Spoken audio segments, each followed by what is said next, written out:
ഭൂമിയിൽ ഏറ്റവും കൂടുതൽ ആളുകൾ ഒത്തുചേരുന്ന കുംഭമേള പ്രയാഗ്രാജിൽ തുടങ്ങിക്കഴിഞ്ഞിരിക്കുകയാണ്. ലോകപ്രസിദ്ധമായ ആപ്പിൾ സ്ഥാപനവും ആ കമ്പ്യൂട്ടേഴ്സും കുംഭമേളയും തമ്മിൽ എന്തോ ഒരു ബന്ധമില്ലേ? എന്താണ് ആ ബന്ധം? തീർച്ചയായിട്ടും ഈ ആപ്പിൾ കമ്പ്യൂട്ടേഴ്സ് ഇപ്പോൾ കുംഭമേളയുമായി ബന്ധപ്പെട്ട വാർത്തകളിൽ തുടരെ കേൾക്കുകയാണ്. അതിന് കാരണം ഈ സ്ഥാപനം ആപ്പിൾ കമ്പ്യൂട്ടേഴ്സ് സ്ഥാപിച്ച ഒരു സഹസ്ഥാപകയുണ്ട്. അവരുടെ പേര് ലോറൻസ് പോവൽ ജോബ്സ് എന്നാണ്. അതായത് ഈ ആപ്പിൾ സ്ഥാപകനായ സ്റ്റീവ് ജോബ്സിൻ്റെ ഭാര്യയാണ്. ഒരു വിധവയാണ്. ഇപ്പോൾ ഒരു വേറെ വിവാഹം അദ്ദേഹം മരണപ്പെട്ടു. അതിനുശേഷം ഇവർ വേറെ വിവാഹമൊന്നും കഴിക്കാതെ വിധവയായിട്ട് കഴിയുകയാണ്. അവർ ഇപ്പോൾ ഈ കുംഭമേളയിൽ പങ്കെടുക്കുകയാണ്. 17 ദിവസം പ്രയാഗ്രാജിൽ അവരുണ്ടാകും. കുംഭമേളയുടെ എല്ലാ ചടങ്ങുകളിലും അവർ പങ്കെടുക്കുന്നുണ്ട് ഈ 17 ദിവസം. അതാണ് ഇപ്പോൾ ലോക ശ്രദ്ധ ആകർഷിച്ചിരിക്കുന്ന ഒരു സംഭവം. കാരണം ഇത്രയും വലിയ പണക്കാരിയായ ഒരു വിധവയായ സ്ത്രീ, പിന്നെ അമേരിക്കയിൽ ജനിച്ച് ജീവിച്ച ആൾ ഇവിടെ വന്ന് ഇങ്ങനൊരു ഒരു ഹിന്ദു മതാചാരം എന്ന് തന്നെ നമുക്ക് പറയാം, അല്ലെങ്കിൽ സനാതനധർമ്മത്തിൻ്റെ ഒരു അനുഷ്ഠാനത്തിൽ ഒരു ചടങ്ങിൽ പങ്കെടുക്കുന്നു. അതും 17 ദിവസം. ആ 17 ദിവസം പങ്കെടുക്കുന്നതിന് മറ്റൊരു പ്രത്യേകത കൂടിയുണ്ട്. അതുകൂടി പറഞ്ഞിട്ട് നമുക്ക് അങ്ങോട്ട് വരാം. അതായത് അവർ വെറും നിലത്ത് കിടന്നുറങ്ങും. കോടീശ്വരിയാണ്, കോടാനുകോടി ആസ്തിയുള്ള ആളാണ്. വെറും നിലത്ത് കിടന്നുറങ്ങും. സ്വയം ആഹാരം പാകം ചെയ്ത് കഴിക്കും. തുളസി നടും. അത് ആഹാരം എങ്ങനെ കഴിക്കും? ഉള്ളി, വെളുത്തുള്ളി, മസാല തുടങ്ങി കുരുമുളകൊക്കെ തുടങ്ങിയ രൂക്ഷമായ പദാർത്ഥങ്ങൾ ഒഴിവാക്കി ഭക്ഷണം പരമ്പരാഗതമായിട്ട് ഈ വ്രതദീക്ഷ സ്വീകരിച്ചിരിക്കുന്ന ആൾക്കാർ എങ്ങനെയാണോ പാകം ചെയ്യുന്നത് അതുപോലെ സ്വയം പാകം ചെയ്ത് ആ ഭക്ഷണം കഴിക്കും. അവരുടെ കൂടെ ഒരു സംഘം കൂടിയുണ്ട്. അവരൊറ്റയ്ക്കല്ല വന്നിരിക്കുന്നത്. 17 സംഘം. അതെ, അവരെല്ലാ പേരും അങ്ങനെയാണ് ഈ കാലയളവിൽ അവിടെ ചെലവഴിക്കുക. അവർ ഈ സ്നാനം തുടങ്ങിയ ചടങ്ങുകളിലെല്ലാം, പൂജകളിലും എല്ലാം അവർ പങ്കെടുക്കുന്നുണ്ട്. മറ്റൊരു പ്രത്യേകത കൂടെ ഉണ്ട്. അവർ ഇന്ത്യയിലേക്ക് വന്നത് അവരുടെ ആത്മീയ ഗുരു കൈലാസാനന്ദഗിരി എന്ന് പറയുന്ന ഒരു സന്യാസി, സ്വാമി കൈലാസാനന്ദഗിരി. അദ്ദേഹത്തിനെ അവർ കാശിയിൽ പോയി അദ്ദേഹത്തിനെ കണ്ടു. കാശി വിശ്വനാഥ ക്ഷേത്രത്തിൽ ദർശനം നടത്തി. അവിടെ വെച്ച് കൈലാസാനന്ദഗിരി അവർക്ക് കമല എന്നൊരു പേര് കൊടുത്തു. കമലം അറിയാലോ, താമരയാണ്. അപ്പോൾ അവരുടെ ഈ ഒരു സ്പിരിച്വാലിറ്റിയോടുള്ള താല്പര്യമൊക്കെ കണക്കിലെടുത്താണ് കൊടുത്തത്. അതെ, അതെല്ലാം കണ്ടിട്ട് അവരെ കമല എന്ന് പേര് കൊടുത്തു. അപ്പോൾ കമലയായ ലോറൻസ് പോവൽ ജോബ്സ് ഇവിടെ നമ്മുടെ പ്രയാഗ്രാജിലെത്തി ഈ ചടങ്ങുകളിൽ പങ്കെടുത്തുകൊണ്ടിരിക്കുകയാണ്. അപ്പോൾ ഇവർ ഇങ്ങനെ വരാനുണ്ടായ ഒരു സാഹചര്യമുണ്ട്. എന്താണ് ആ സാഹചര്യം എന്ന് അറിയാമോ? ഇവരുടെ ഭർത്താവ് തന്നെയാണ് അതിനുള്ള ഏറ്റവും വലിയ സാഹചര്യം എന്ന് പറയുന്നത്. നമുക്കറിയാം, സ്റ്റീവ് ജോബ്സ് കമ്പ്യൂട്ടറിൽ ഒരു വലിയ വിപ്ലവം സൃഷ്ടിച്ച ഒരു വ്യക്തിയാണ്. അദ്ദേഹമാണ് ആപ്പിളിന്റെ സഹസ്ഥാപകൻ, കോഫൗണ്ടർ. അദ്ദേഹമാണ് ശരിക്കും സ്ഥാപകൻ. അതെ, അദ്ദേഹം 1974 ഇന്ത്യ സന്ദർശിച്ചിട്ടുണ്ട്. ഇന്ത്യ സന്ദർശിച്ചതിന് ശേഷം 2 വർഷത്തിന് ശേഷമാണ് അദ്ദേഹത്തിന്റെ ജീവിതത്തിൽ വലിയ ഉന്നതികളും വലിയ മാറ്റങ്ങളൊക്കെ സംഭവിക്കുന്നത്. ആപ്പിൾ അടക്കം തുടങ്ങുന്നത് അങ്ങനെയാണ്. അപ്പൊ ഇന്ത്യയിൽ 1974 സന്ദർശിച്ചത് നീം കരോലി ബാബയുടെ ആശ്രമം അദ്ദേഹത്തെ കാണാൻ വേണ്ടിയിട്ടാണ് സന്ദർശിച്ചിരുന്നു. പക്ഷെ അവർക്ക് അദ്ദേഹത്തിന് കാണാൻ വേണ്ടി സാധിച്ചില്ല. കാരണം 1973 ബാബ മരണപ്പെടുകയായിരുന്നു, ശരീരം ഉപേക്ഷിക്കുക. അപ്പം നേരത്തെ തന്നെ സ്പിരിച്വാലിറ്റിയോടും ഇന്ത്യൻ കൾച്ചറിനോടും വളരെ വലിയ താല്പര്യമുള്ള ഒരാളാണ് ഈ സ്റ്റീവ് ജോബ്സ് എന്ന് പറയുന്നത്. പ്രത്യേകിച്ചും സെൻ ബുദ്ധിസത്തില് പ്രത്യേക താല്പര്യം ഉണ്ടായിരുന്നു. ഒരുപാട് കാര്യങ്ങൾ അതിനെക്കുറിച്ച് പഠിക്കുകയും സ്ഥിരമായിട്ട് മെഡിറ്റേഷൻ ഒക്കെ ചെയ്യുന്ന ഒരാളാണ് ഈ സ്റ്റീവ് ജോബ്സ് എന്ന് പറയുന്നത്. അദ്ദേഹം അമേരിക്കയിൽ പോയതിനു ശേഷവും ഇന്ത്യൻ ട്രഡീഷണൽ അനുസരിച്ചിട്ടുള്ള വസ്ത്രധാരണൊക്കെ ആയിരുന്നു നടത്തിയിട്ടുണ്ടായത്. ശരിക്കും അദ്ദേഹം ഒരു ഭാരതീയനെ പോലെ തന്നെയാണ് ജീവിച്ചത്. നിരന്തരമായി മെഡിറ്റേഷൻ, ഈ സെൻ ബുദ്ധിസത്തിൽ നിന്ന് പഠിച്ച കാര്യങ്ങൾ ജീവിതത്തിൽ ഉൾപ്പെടുത്തുക, അങ്ങനെയുള്ള സ്പിരിച്വാലിറ്റിയുമായിട്ട് വലിയ ബന്ധമുള്ള, ഇന്ത്യൻ കൾച്ചറുമായിട്ട് വലിയ ഭാരതീയ ആധ്യാത്മികതയുമായിട്ട് അഭേദ്യമായ ബന്ധം പുലർത്തിയ ആളായിരുന്നു സ്റ്റീവ് ജോബ്സ്.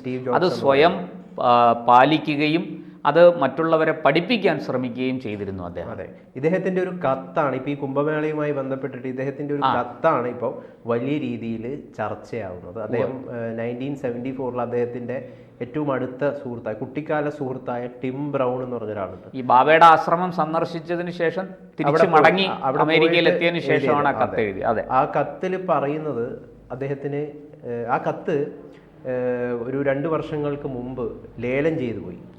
2 കോടിക്കാണ് ആ കത്ത് ലേലം ചെയ്തത്. 2 കോടി ഡോളറിനാണ് 2 കോടി ഡോളറിനാണ് 2 കോടി ഇന്ത്യൻ റുപ്പീസ് 2 കോടി ആ കത്ത് ലേലം ചെയ്തത്.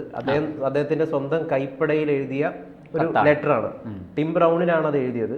അതിൽ ടിം ബ്രൗണിന് അതിൽ കൃത്യമായിട്ട് രേഖപ്പെടുത്തുന്നുണ്ട്, എനിക്ക് എപ്പോഴെങ്കിലും ഇന്ത്യയിലെ കുംഭമേളയിൽ പങ്കെടുക്കാൻ വേണ്ടിയിട്ട് താല്പര്യമുണ്ട് എന്ന് പറഞ്ഞുകൊണ്ട്. ആ കത്ത് നമുക്ക് എന്തായാലും പ്രേക്ഷകരെ കാണിക്കാം.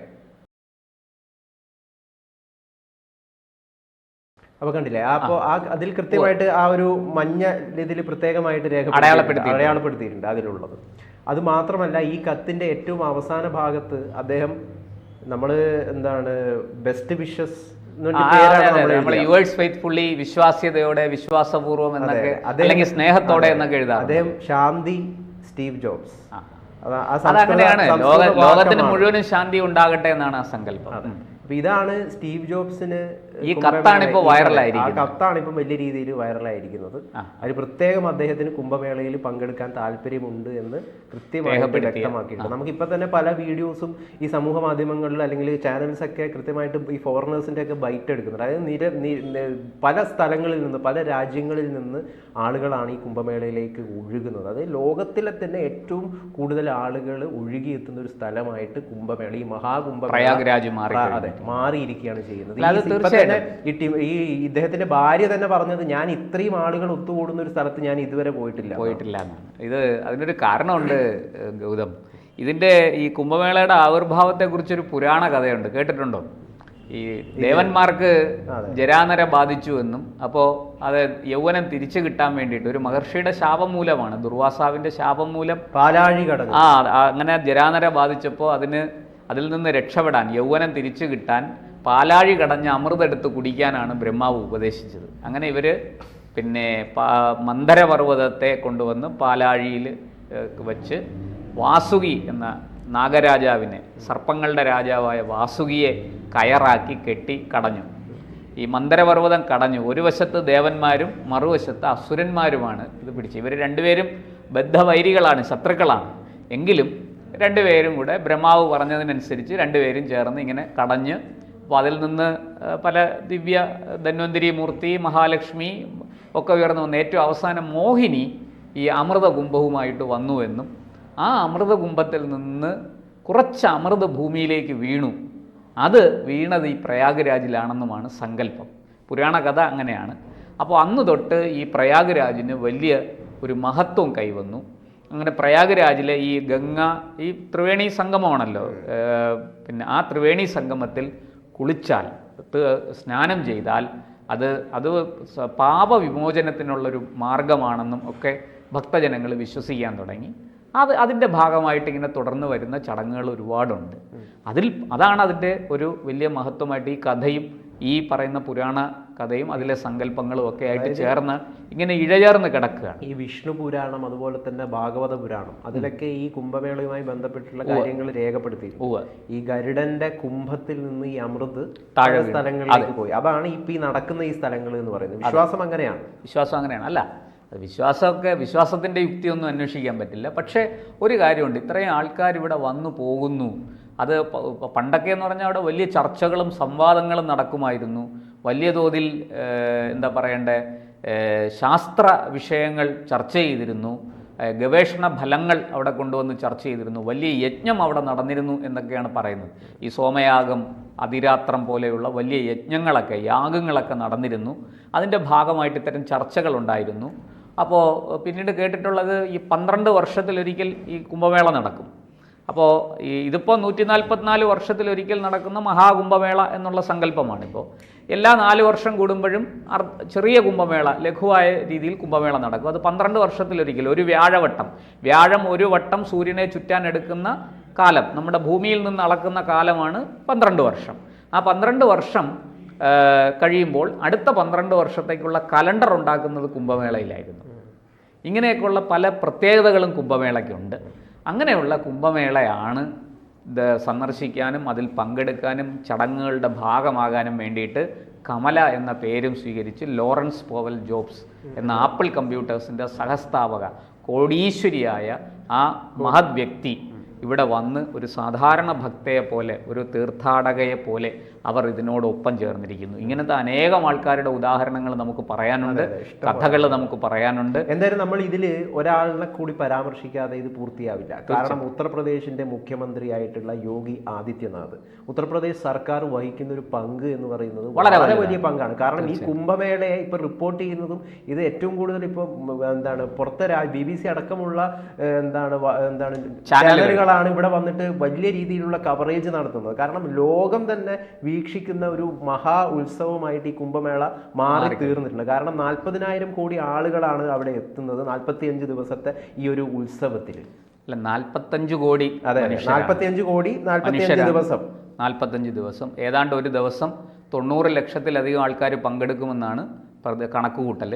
എന്തായാലും നമ്മുടെ രാജ്യത്ത് 144 വർഷത്തിലൊരിക്കൽ നടക്കുന്ന ഈ മഹാകുംഭമേള അതിന്റെ എല്ലാ പ്രൗഢിയോടും കൂടി ആരംഭിച്ചിരിക്കുന്നു. വിജയകരമായി ഇത് പൂർത്തിയാക്കുക എന്ന് പറയുന്നത് ചില്ലറപ്പെട്ട ചെറിയ കാര്യമല്ല, വലിയ അധ്വാനം വേണം. അത്രയും ആളുകൾ ഇവിടെ എത്തുന്നുണ്ട്. അതിന്റെ സർക്കാരിന്റെ ഭാഗത്തു നിന്നുള്ള ഒരു പദ്ധതി, അതിന്റെ ആസൂത്രണം തുടങ്ങിയവയ്ക്കൊക്കെ വളരെ അസാമാന്യമായ ഒരു ഒരു ചാതുര്യം കൃത്യമായിട്ടും നിലവാരമുണ്ട്. ഇപ്പൊ ഈ ഹാർവാർഡ് പോലുള്ള യൂണിവേഴ്സിറ്റികളിൽ നിന്ന് പഠിക്കാൻ വേണ്ടി വന്നിരിക്കുകയാണ്. ഇതെങ്ങനെയാണ് ഈ പരിപാടി ഇവർ നടത്തുന്നതെന്ന് അറിയാൻ വേണ്ടിയിട്ട് ഗവേഷകരടക്കം ഇവിടെ വന്നിട്ടുണ്ട്. അതെ, തീർച്ചയായിട്ടും നമുക്ക് വരും ദിവസങ്ങളിൽ കുംഭമേളയിലെ അത്ഭുതങ്ങൾ നമുക്ക് ഇനിയും ചർച്ച ചെയ്യാം. 45 ദിവസം ഉണ്ടല്ലോ, എന്തൊക്കെയാണ്, ആരൊക്കെയാണ് വരുന്നത്, ഏതൊക്കെ മഹത് വ്യക്തികൾ വരും എന്നൊക്കെയുള്ള കാര്യങ്ങൾ നമുക്ക് ഇവന്റ് മാനേജ്മെന്റ് ബിസിനസ് ഒക്കെ ചെയ്യാൻ വേണ്ടിയിട്ട് പല ചെറുപ്പക്കാരും നമ്മുടെ നാട്ടിൽ താല്പര്യം പ്രകടിപ്പിച്ച് നടക്കുന്നുണ്ട്.